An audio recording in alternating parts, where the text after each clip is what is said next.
Press conference से खिताब करते हुए पीटीआई रहनुमाओं ने कहा है कि जो अफसरान प्ली बार्गेन करके आएगा उसे नौकरी से निकाल कर उसके खिलाफ कार्रवाई की जाएगी। पूरे मुल्क में करप्ट अफसरान का खात्मा होने जा रहा है। आपने सुना होगा, आज से 2 रोज़ पहले शफकत महमूद साहब ने एक प्रेस कॉन्फ्रेंस में अनाउंस किया और इंशाअल्लाह नोटिफिकेशन हो चुका है। इस रवा महीने इस पर इम्प्लीमेंटेशन भी स्टार्ट हो जाएगी कि नए END रूल्स मुतारिफ़ कराए गए हैं 2020, जो 1973 के बाद पहली दफ़ा बने और 2018 के अंदर भी तरमीम की गई हैं।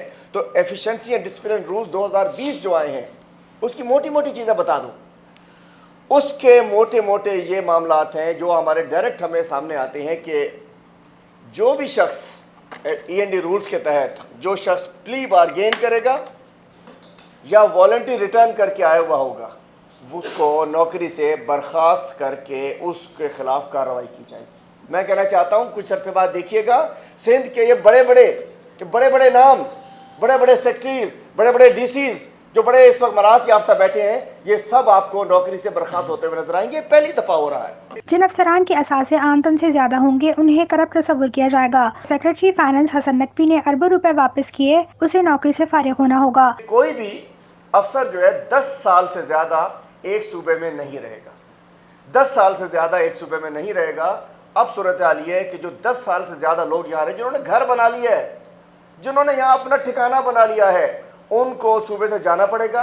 जो 10 साल से ज़्यादा किसी सूबे में रहा होगा और उसने फेडरल गवर्नमेंट या हार्ड एरिया में नौकरी नहीं की होगी, उसको प्रमोशन उसकी किस ग्रेड में नहीं होगी, जिसके एहसास से उसके उसकी फैमिली के ज़्यादा हुए, वो करप्ट तस्वर किया जाएगा, उस पर इंक्वायरी होगी, उसको नौकरी से निकाला जाएगा। वॉलंटरी रिटर्न, इसमें कौन बैठा? सबसे बड़ा नाम सेक्रेटरी फाइनेंस हसन नकवी, जो अरबों रुपए की रिटर्न वॉलंटरी रिटर्न करके सेक्रेटरी फाइनेंस सीट पर बैठे हुए हैं, इनको नौकरी से फारिग होना पड़ेगा।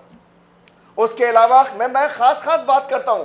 हसन नकवी के नाम मतलब मुराद अली शाह के नीचे, नाक के नीचे जो शख्स बैठे हुए हैं वो वॉलंटरी रिटर्न करके आए हैं, सेक्रेटरी फाइनेंस साहब। और बहुत सारे सेक्रेटरीज, किस किस का नाम लूं? सेक्रेटरीज आधी से ज्यादा लोगों ने नैब की बेल के ऊपर है। चले वॉलंटरी रिटर्न वाले तो नौकरी से फारिग होंगे, लेकिन जिनके ऊपर नैब के केसेस है, FIA के केसेस, एंटी करप्शन के केसेस है, वो अपनी पोस्टिंग्स पे नहीं रह सकते। मुराद अली शाह के नीचे बैठी ब्यूरोक्रेसी करप्ट है। सिंध में होने वाले तमाम करप्शन के जिम्मेदार मुराद अली शाह हैं। वज़ीर आला हाउस में एक फयाज जतोई नाम का DMG अफसर बैठा है, वो भी provincial administrative Pakistan administrative service का अफसर है। फयाज जतोई 5वीं पोस्टिंग है उसकी CM हाउस में, चिपका हुआ है CM हाउस के अंदर। और जितनी टेक्निकल करप्शन मुराद अली शाह साहब करवाते हैं, उसका जिम्मेदार फयाज जतोई है। वजीर आला जिसने, जैसी ये बताते हैं कि जिसने पूरे 13 साल के अंदर खजाने की कुंजी, सिंध का जो हजारों अरब रुपए का खजाना लूटा गया, मुराद अली शाह और इसके खानदान ने मिलकर लूटा। आज भी ब्यूरोक्रेसी में एक बड़ा ब्यूरोक्रेट पूरे सिंध की ब्यूरोक्रेसी चला रहा होता है। ट्रांसफर पोस्टिंग उससे डील करके हो रही होती है। उसका एजेंट, उस ब्यूरोक्रेट का एजेंट CM हाउस के अंदर मौजूद है फयाज जतोई की सूरत में। पीटीआई रहनुमा खुर्रम शेर जमान का कहना था कि बिलावल जरदारी रिटाई से जलसों में तहरीक इंसाफ पर तनकीद करते हैं। बिलावल पूछे अपनी वुजरत से वो अरबपति कैसे बने। मुझे तो बड़ी हैरत होती है जब हम देखते हैं कि बिलावल जरदारी जो हैं वो PDM के स्टेज के ऊपर खड़े होके एक पाकिस्तान के ऐसे ईमानदार वज़ीर आज़म के ऊपर उंगली उठाते हैं और जैसे अपने बाल हिला के और बड़े जज्बात के साथ बात कर रहे होते हैं, जैसे कि पाकिस्तान के बहुत बड़े लीडर हैं कोई, जैसे कि इनका अपना दामन जो है जिसको अपने गरेबान में झांकने की कोशिश नहीं करते हैं। हर डिपार्टमेंट के अंदर सूबे सिंध के अंदर एक तूफ़ानी करप्शन चल रही है और वो बिलावल जरदारी, मुझे हैरत है, ढिठाई के साथ खड़े होकर जलसे जलूसों में सवाल तहरीक इंसाफ से कर रहा है। मुझे हैरत है कि अभी तक इनकी क़यादत ने मुराद अली शाह से रेजिग्नेशन डिमांड क्यों नहीं करी है। मुझे हैरत है कि इनके जो करप्ट मिनिस्टर्स हैं जो कि अरबपति हो गए हैं, कोई एक शख्स इनकी पूरी क़यादत में पूछने को तैयार नहीं, इनके वर्करों में पूछने को तैयार नहीं कि इनके MNAs, इनके MPAs, इनके मिनिस्टर्स अरबोंपति कैसे हो गए हैं। कैसे पाकिस्तान पीपल्स पार्टी के जो मिनिस्टर्स हैं आज उनके पास अरबों की जिम्मेदारी हो गई है। आज उनकी अरबों रुपए की जायदादें हो गई हैं।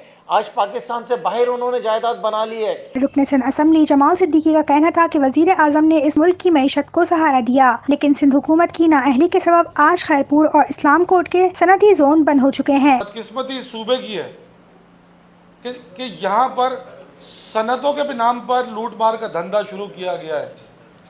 हमारे सूबे में सनती जोन बनाने के लिए जो आवाम के पैसों पर, उनके दौलत पर जो डाके मारे जा रहे हैं, ये सबसे बड़ा अलमिया है कि जिस सूबे ने खैरपुर और इस्लामकोट के स्पेशल सनती जोन को बंद कर दिया, लेकिन उसके बावजूद हमारे सूबे में नित नए तरीके ढूंढे जा रहे हैं करप्शन के। तो ये पीपल्स पार्टी गवर्नमेंट के करप्शन के PhD होल्डर्स, इनके पास हर 3 महीने बाद एक नया फार्मूला आता है। जिस फार्मूले को PTI की क़यादत बेनकाब करती है, वो फिर एक नया फार्मूला करप्शन का ले आते हैं। अब सुना है कि ये सूबे में सनती जोन बनाने जा रहे हैं, तो जो पहले के सनती जोन तबाह हाल हो गए, बर्बाद हो गए, तो उसका हिसाब दे लें, ना कि हम नए सनती जोन बना के उसमें फिर लोगों के लाखों करोड़ों अरबों रुपए फंसाएं और उसको फिर खाली मैदान मनपसंद लोगों को प्लॉट बांटने के लिए, इंडस्ट्रियल प्लॉट बांटने के लिए इस तरह की स्कीमें शुरू की जाती है और आखिर में वो आवाम का पैसा इन जालिमों के जेब में जाता है जिसका कोई हिसाब नहीं होता।